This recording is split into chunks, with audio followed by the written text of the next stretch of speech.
in a situation, or know somebody who has, where you've had to pay a bribe to get past a checkpoint or to get a service that you are entitled to?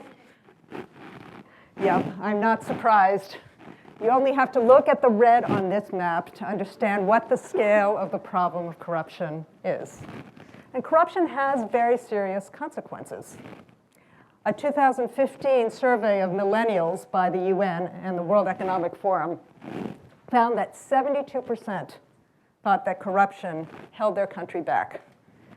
And more importantly, 40% thought it jeopardized their jobs, their family, and their physical security, or those of people they know. 40%. It's a lot. Of course, donors have been investing, especially over the last 10 years, a lot in anti-corruption. You see how effective it is. Anti-corruption commissions, campaigns, media campaigns, ethics training, professional training, judicial discipline, hotlines, and whistleblower, lots of things. And the sums have been rather large. From 2007 to 2013, the US invested $1 billion. UK, in 2013 to 2014, 1 year, 22 million pounds. It's a lot of money. And so what have been the effects? Well, this headline from the Global Anti-Corruption blog says it all. Not very effective. And so we've reviewed studies and evaluations, and they're saying that only 4 to 5 of the approaches that are used have been effective consistently. The rest have been either contested or downright ineffective. And so the research that we're conducting as part of the Carnegie grant is trying to look at why this is the case in the criminal justice sector and what we can do about it. And one of the things that we're finding is that a significant reason lies in the way we think about corruption and analyze it. And we found that 80% of the programs of the 7 top OECD donors to anti-corruption are based on a single formula that purports to have a universal explanation of how corruption happens. It's the Klitgard formula after the academic who developed it. Corruption is a function of too much power, too much discretion, too little accountability. You want to reduce corruption? You reduce monopolies, you decentralize services or privatize them. You reduce civil servants' discretion, and you increase their accountability. You put civil society activism, you put punishment for offenders, transparency. Sounds great. So why isn't it working? Well, it runs into reality. And the reality of corruption is messy. So how many of you think that the boss of the policeman or the boss of the court clerk will actually punish their corrupt acts? And how many citizens are going to just say no to corruption? Not many. Because the incentives just aren't there. Either people are benefiting from corruption directly or indirectly, or the risks of actually sticking your neck out and saying no or resisting corruption are too high if you don't know that other people are going to be there with you. So they don't do it. In addition, what we're finding is that corruption is really not the same everywhere. It may seem that a bribe in the US and a bribe in Brazil is just a bribe. But the underlying causes, the underlying dynamics are actually quite different. And so a police program, a program to actually increase the salaries of police, seemed to actually reduce corruption in the Democratic Republic of Congo. Same program had the exact opposite effect in Ghana. So context matters. You can't have a standardized approach to everything. So there are some exceptions. This very creative program in India, an NGO gives a 0 rupee note to Indian citizens that they actually pay to authorities that demand a bribe.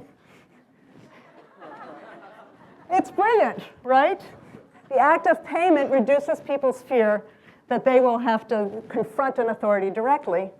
And they do it because they know they're not alone. There's an NGO behind them. There are lots of other people doing it. So there are innovative things going on. But it's still not clear whether these will transfer from one context to the other. And it's still not clear whether they'll add up. So what do?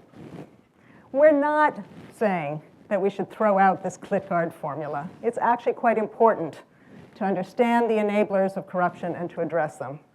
What we are saying is that you have to start dealing with the causes and the underlying causes of corruption. And we're finding two areas where it's been relatively neglected, but where more attention and more programming might actually move the dial on corruption effectiveness, anti-corruption effectiveness. One is social norms. And I'm not talking about norms of corruption. I'm talking about informal rules and expectations that generally hold groups together, that promote social cohesion, but that under certain circumstances may have an effect, a negative effect, of promoting corruption, opening the door, reinforcing patterns of corruption. So such is the norm of fend for yourself, or débrouillez-vous in Congo. And it's been enshrined in public consciousness in Article 15 of the Constitution. Article 15 is a fictitious Article 15 because it actually doesn't exist. But it is a very powerful social norm that really influences people's behavior. And it's been a tremendous source of resilience for a lot of Congolese in very difficult circumstances. But it also has made corruption much more acceptable and much more widespread in Congo. So you have to deal with it. You have to deal with Article 15 to move them forward on anti-corruption, either by changing Article 15, by reframing it, by somehow finding a way to use it for anti-corruption, because if you don't do that, you're not going to make any progress. And of course, the mayor, former mayor of Bogota, Colombia, understood that when he replaced traffic police with mimes in the capital. He got that most people believe that when you violate the norms, only fools actually go by the rules. And so he used social humiliation that the mimes did to sanction people who disobeyed the law rather than people who complied with it. To a great success, by the way. So a second area that we feel needs some attention is the relationship of corruption to politics. Corruption is political. But most programs in anti-corruption assume that there's political will to change. That's a huge assumption, and one that's generally more often false than it is true. But that assumption is a big reason for lack of effectiveness. So what do we need to do? We need to open that black box of political will and start to understand what are the kinds of forces that shape political will. How is corruption? What's the role of corruption in politics, in political dynamics, in power contests? Does corruption help keep a balance of power and avoid violence? Does it help the center control the periphery and keep a state together? Does it help leaders, as it might in South Sudan, do you buy loyalty so that you can keep loyalty and stay in power? It's important to know these things. As Michael Johnston, an expert on anti-corruption, has said, you need a political strategy in addition to good corruption ideas. Because otherwise, you'll be ineffective or irrelevant at best, or do damage at worst, as we've learned the hard way with when leaders actually use anti-corruption commissions to beat down and weaken their opponents. So corruption is not easy. There's no easy fix, but we're very excited that we're finding some possibilities of moving forward to get away from this situation. Stay tuned next year when we finish our research. We'll be able to come back to you with more findings. Thank you. Thank you very much.